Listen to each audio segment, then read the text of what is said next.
Hi, I'm Mary. I'm 18 and a senior in high school. Up until recently, life was pretty decent, just me and my dad, James.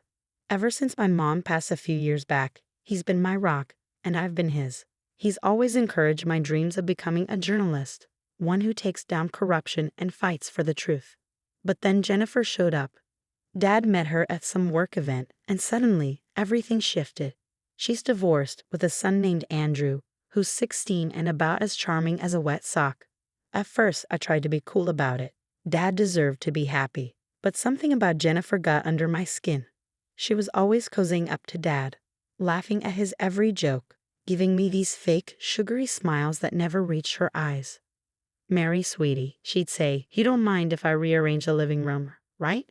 James says you're so easygoing." I'd just grit my teeth and nod. "Whatever makes you feel at home, Jennifer." But it didn't stop there.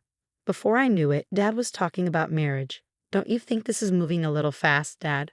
I asked, trying to be reasonable. He just shrugged it off. "When you know, kiddo. Jennifer makes me happy." The wedding was a blur. One minute, I was trying to be a supportive daughter. The next, I was watching Dad smash cake into the face of a woman I barely knew. Things got tense fast. I hear Jennifer and Dad arguing late at night. "James, we need a bigger place," she'd say. "This house is too small for 4 people. But Dad was firm. "We can't afford it right now, honey. Maybe in a few months." Her response was always the same. "Well, something has to give. Andrew needs his own space." I tried to ignore it, until one night, Dad knocked on my door, looking like he'd rather be anywhere else. "Mary, honey, we need to talk." My stomach sank. "What's up, Dad?" He couldn't even look me in the eye. "Jennifer and I think it might be best if you moved into the guest room. Just temporarily, of course." I felt like I'd been punched. "You want me to give up my room for Andrew?" Dad tried to explain he's not adjusting well, and Jennifer thinks. Oh, so it's what Jennifer thinks now. All I could do was nod numbly. "Fine, whatever. I'll move my stuff tomorrow." As Dad left, I heard Jennifer downstairs. "See, James, I told you she'd understand." Moving into the guest room felt like exile. My things barely fit, and the walls felt like they were closing in on me. Meanwhile, Andrew moved into my old room as if he owned the place. "Hey sis, thanks for the upgrade," he smirked, rushing past me in the hallway. I bit my tongue hard. "It's Mary, not sis, and you're welcome, I guess." Jennifer seemed to be driving a wedge between Dad and me on purpose. Every time I tried to talk to him, she'd pop up. "James, honey, didn't you say you'd fix the leaky faucet today?" And just like that, any moment I had with Dad would vanish. Andrew's behavior was getting stranger by the day. He'd come home at odd hours, eyes red, muttering something about study groups. His moods were all over the place, laughing one second, snapping the next. I couldn't focus on school. My grades started slipping. One of my teachers pulled me aside after class. "Mary, is everything okay? This isn't like you." I just shrugged. "I'm fine. Just distracted." At lunch, I finally spilled everything to my best friend, Zoe. "Something's not right with Andrew," I told her. "He's always sneaking around, and I swear I smelled weed in the bathroom the other day." Zoe's eyes widened. "Mary, I didn't want to say anything, but I've seen him hanging out with Jake's crew behind the gym." My stomach dropped. Jake's group was known for drugs and trouble. "Are you serious? Does my dad even know who he's let into our house?" Zoe shook her head. "I doubt it. Andrew's the type to play nice in front of the parents." I knew I had to do something, but Dad was too wrapped up in his honeymoon phase with Jennifer to see it. "I need to find out what Andrew's really up to," I said, determination hardening in my voice. Zoe looked at me, her expression full of worry. "Be careful, Mary. This could backfire big time." But I was done being careful. This was my home, my family, and I wasn't about to let Andrew and Jennifer tear it apart. I decided to count my savings from my part-time job at the diner, hoping I'd put away enough for emergencies. But as I counted, I felt a chill. I was missing $100. I'd been so careful, hiding my cash in different spots around my room. Someone had found it. Late that night, I heard a creak outside my door. I held my breath, heart pounding. Slowly, the door opened, and I saw Andrew's silhouette in the darkness. That's when I snapped. "What the hell are you doing?" I hissed, Flipping on the light, Andrew jumped, eyes wide.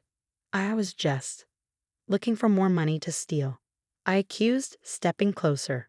His surprised expression turned cold. So what if it was? What are you going to do about it? I'm telling Dad, you little thief. Before I could react, Andrew grabbed my arm, his grip painful. You're not telling anyone. Got it? You have no idea what I'm dealing with. I yanked my arm away. Oh yeah? Why don't you enlighten me? He looked away, his voice cracking. You think it's easy moving to a new town, new school, living with little Miss Perfect. Realization dawned on me. You're using the money for drugs. Andrew let out a bitter laugh. Bingo. Give the girl a prize. I felt sick. Andrew, this is serious. You need help. I don't need anything from you, he spat. If you breathe a word of this to anyone, I'll make your life hell. As he stormed out, I sank to the floor, overwhelmed. What was I supposed to do? The next few days at school, I kept an eye on Andrew, noticing his bloodshot eyes and jittery demeanor. His behavior was spiraling, and it was only a matter of time before things got worse. A classmate pulled me aside one day, looking shaken. Mary, you should have seen it. We were in English, and Andrew just flipped out. Knocked his desk over and started yelling at Mrs. Johnson right in her face. Said, who cares about Shakespeare? Never seen him snap like that before. I tried to swallow my anxiety, but then an announcement crackled over the PA. Attention students, please remain in your classrooms. We will be conducting a routine locker check. My stomach dropped. I knew what they find in Andrew's locker. An hour later, I was called to the principal's office. Mr. Harmon's expression was grim. Mary, I understand Andrew is your stepbrother. I nodded, my mouth dry. We found illegal substances in his locker. Given the amount, we have reason to believe he may be dealing. I gasped, shocked. Dealing? No, he's just using. I stopped, realizing what I just admitted. Mr. Harmon leaned forward. Mary, what do you know about this? So I told him everything, the stealing, the mood swings, the threats. By the end, I was shaking. Mr. Harmon sighed. Thank you for your honesty. Unfortunately, given the severity of the situation, we'll need to involve the police and child protective services. My head spun. The police? I'm sorry, Mary, but this is beyond the school's jurisdiction now. We'll need to contact your parents immediately. As I left the office on shaky legs, I saw Andrew being escorted out by 2 officers. Our eyes met for a brief moment, and in his gaze I saw anger, fear, and something else. Desperation. I slumped against the wall, feeling my world crumble. How had it come to this? And how was I going to face my dad? Later that night, police cruisers pulled up to our house, lights flashing. From my window, I watched as 2 officers approached the front door. My dad answered, confusion etched on his face. Mr. Thompson, we need to speak with you and your son, Andrew. Dad's voice shook. What's this about? Sir, we have a warrant to search the premises. Your son was found in possession of illegal substances at school. I saw the color drain from Dad's face as he let them in. Jennifer came rushing down the stairs, eyes wide. What's going on? Andrew? The next hour was a blur. Police searched Andrew's room, uncovering more drugs and stolen cash. Andrew sat sullen and handcuffed, being questioned in the living room while I watched it all unfold, feeling like I was in some twisted movie. Dad turned to me, his eyes pleading. Mary, did you know about this? Before I could answer, Jennifer cut in, her voice dripping with accusation. Of course she knew. She's probably the one who ratted him out, always jealous of Andrew, weren't you? I couldn't believe what I was hearing. Are you kidding me? Andrew's been stealing from me for months. He even threatened me when I caught him. Dad's head whipped around. He what? And just like that, everything came pouring out.